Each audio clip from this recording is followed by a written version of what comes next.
here with the all-new 2021 Kia Seltos, which is a good-looking SUV. As you can see there, nice styling, nice overall profile on it. As you can see down there, there's a little bit of a slope and an angle there. So if you're doing like a trail or some very light off-roading, you actually can, get some better approach angles, which is kind of neat for this subcompact class of SUV. Nice styling overall. Kind of reminds me of the Hyundai Kona, type SUV. Also a bit of Volkswagen influence in there. Like a Tiguan or something along those lines. Also, as you'll notice, this does have all-wheel drive. Most of the trims actually do. This is slightly larger than a lot of other subcompact SUVs, including the Hyundai Kona, which is kind of like its cousin car or whatever. So it has a bit more, seat room back there and storage room back there. Thought that was kind of interesting because the subcompacts are so small. So this is nice that it's technically a subcompact, yet, it has that extra room. Let's check out back here, the storage space. Again, yeah, it's pretty decent, especially with these seats folded down. One thing that's interesting is there's nothing here to fold them down. You kind of have to reach up there. That's kind of unfortunate, but let me try folding these two down. See if they'll make it all the way. Yeah, that seat's forward enough that they will. So actually, yeah, really good storage once they're folded down. And then this actually had a disclaimer on it that you can only put 130 pounds up here, which I hadn't really seen a lot of that before. I'm sure all cars have it, and I just hadn't paid attention. Spare tire down there, which not all cars have anymore. So that's kind of neat. Let's go check out the back seat and, of course, that nice interior up there. All right, and like I said, I have the seat just where I would in the front. And again, lots of fun little funky accents down there. So two 6 feet people, because I'm just under 6 feet, would fit in here. It'd be tight, but it would be doable.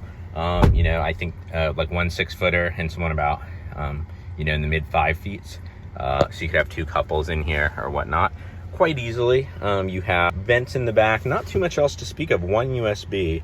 Kind of unfortunate there's not two, but that is how it is. And there's a little storage area back here, nice seats, decent place to spend time, a couple cup holders here. Nothing else really to talk about back here, so let us move. Besides these courtesy lights, let's move up front and check out that interior. Engine wise up there, you can get a turbocharged engine on this. This doesn't have that. I'll talk more about that in the drive review and things like that. Again, more of that funkiness with these like speaker designs here, which I think is cool. Lane departure assistance, and then this also has here you can it'll actually steer you a little bit in your lane, and then that'll just kind of like pull you back in your lane, which is neat. But unless you get the very highest trim on this guy, you get all those steering features, but you don't actually get smart cruise control unless you go to the very, very highest trim. A few other competitors do that. Wish they would have included it, on like this midline trim, which is about 26 grand. So just something to point out there. This is a nice feature as well. There's a 3 auto modes. So if their auto on a lot of cars is too high for you, that's a great feature.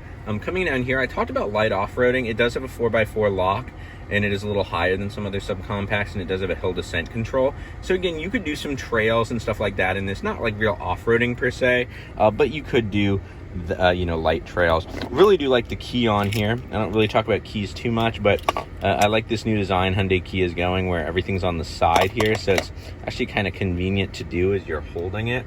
Like, that makes a lot of sense. Old school parking brake here as well. I like how the drive mode selected. This is something new for Hyundai Kia, has kind of gone to a switch. They used to have, if you remember, a lot of like buttons here, and one would say drive mode, and you kind of switch it.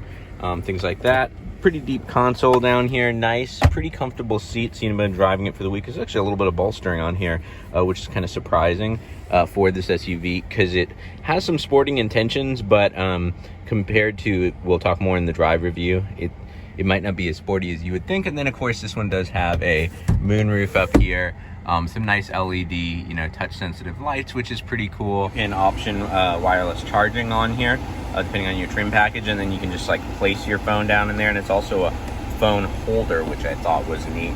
That's actually pretty convenient, as well as of course there's USB, a cigarette plug, and then I'm gonna guess this is a second USB for a secondary device you might have. This one charges only, and then this one is actually for like Apple CarPlay, Android Auto. One kind of interesting packaging thing I noticed about this car, kind of right off the bat, is Unless you get the very highest end trim. I mentioned earlier you can't get the smart cruise control doesn't come with it.